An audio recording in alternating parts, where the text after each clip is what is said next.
What's up, my people? And in this video, I'm going to share with y'all how I was able to land a one-on-one meeting with Billy Jean, his marketing, and his team. And this will be a two-part video. So the first part, I'll go into kind of the first half of getting to the meeting. And then the second part of the video, I'll talk about the execution on what he told me I need to do to grow my business and hit 1 million. So stay tuned.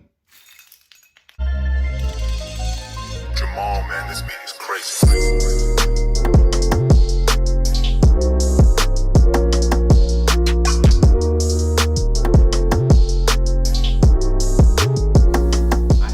Story like this, and I'm gonna show you some stuff on my phone because I can't make this up. It is just, I don't know. I'm gonna just share 4 principles that I learned from the dinner meeting that'll really help you in your life and your business, whether you work a job, whether you own a business, whether you transitioning, whatever the case may be. I think this will really shed some light on your situation. So here's a story. I bought a big ass TV from Best Buy. I ended up taking it back because I paid too much for the TV, and I don't watch TV, right? I don't watch TV. If I watch something, it's going to be on my phone. It's going to be on my MacBook. But anyway, here we go. And I do have another TV in my house, for those of you who are probably wondering. So it was Monday. It was Monday, September 21st. So I'm going to give you the sequential dates. It was Monday, September 21st. And I'm sitting down watching this I'm sitting down eating dinner watching my big ass TV. And I put on YouTube and I put on Russell Brunson Dream 100. So he's at Fiji at Tony Robbins' estate. And so Billy Jean is there, Lewis Howes, I think, Brendan Bouchard, like a couple other people, right? And he's going around with his camera asking people what would they do to get in front of their Dream 100. And for those of you who don't know what a Dream 100 is, and for those of you who don't know me, this may be your first video, I'm Blake, and welcome to my channel. But a Dream 100 is a collection of people who are most influential, who you would want to work with in business. And I started writing down my list like after that video, and obviously Billy Jean is marketing is on that list. And I was like, and so he asked him on the video, what would he do to get in front of his Dream 100? And he just made a joke saying that he would come to Fiji because he don't like to leave San Diego, which if I lived in San Diego, I wouldn't want to leave either, or anywhere in Cali for that matter. But this is September 21st, I'm watching the video. So for those of you who know, I live in Atlanta, and Billy Jean posts that night saying on IG saying, hey, I'm coming to Atlanta for the first time. What should I do while I'm there? Now we're in a pandemic, and so it's not like it's gonna be as lit as it was last year.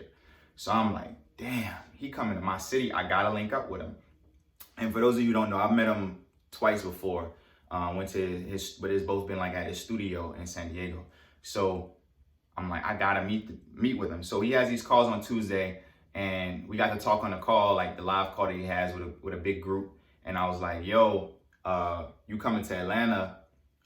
Let's like link up. And he was like, we'll see. I'll circle back with you. Kind of like no guarantee, because at the end of the day, he's already made it. He doesn't need me. I need him. And I wasn't gonna let my ego get in the way of understanding that, right? So that's September 22nd. And what I did, I was like, I gotta like make it advantageous for him. So whenever you're trying to meet somebody who is where you want to be or has what you need, you have to think what is in it for them, not what's in it for you. Like they already know that you have your own agenda, but how can you help them? So I created an itinerary of like all the stuff to do in Atlanta. And I'm not from Atlanta, but been here for a few years, so I know like the spots, and even during the pandemic, I know the spots. So I sent them a list, and I'll show it to you right now. So that's September 23rd at midnight. I send him a list of everything that he should do while he's in the A. All right.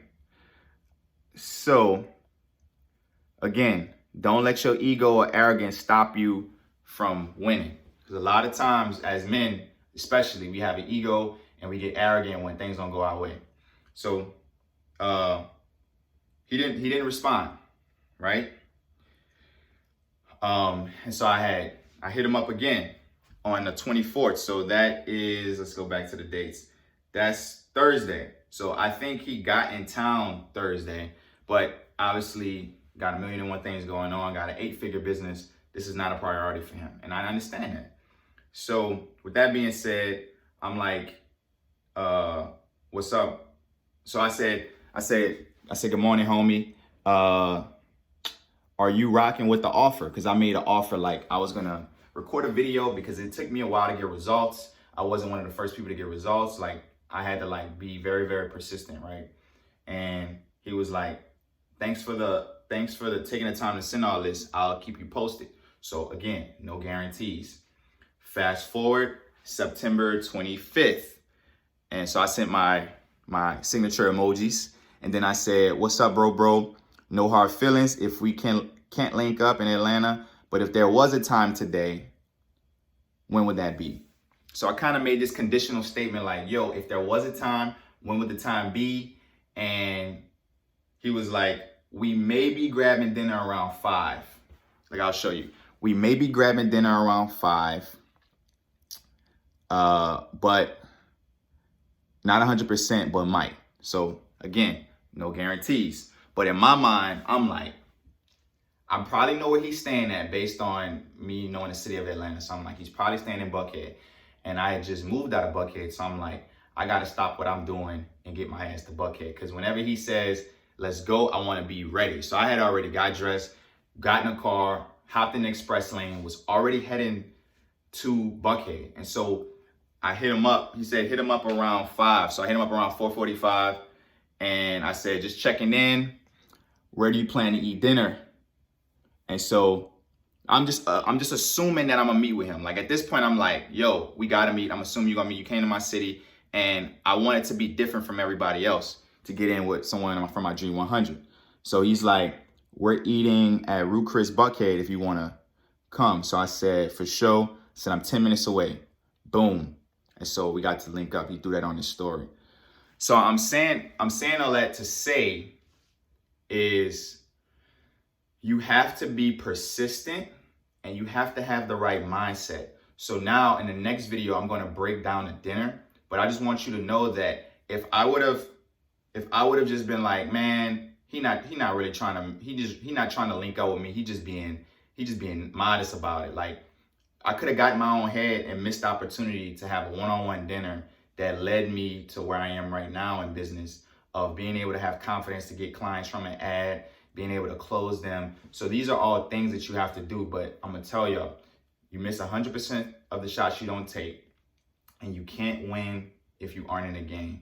So in this next part of the video, like I said, I'm gonna break down the dinner, and I'm also break down the execution and the clarity that he gave me. So this part was about persistence and mindset. The second part will be about execution and clarity. So I'll see you in the next video. If you haven't already, make sure you like, comment your favorite part of this video, and you already know, subscribe. See you in the next video. Peace.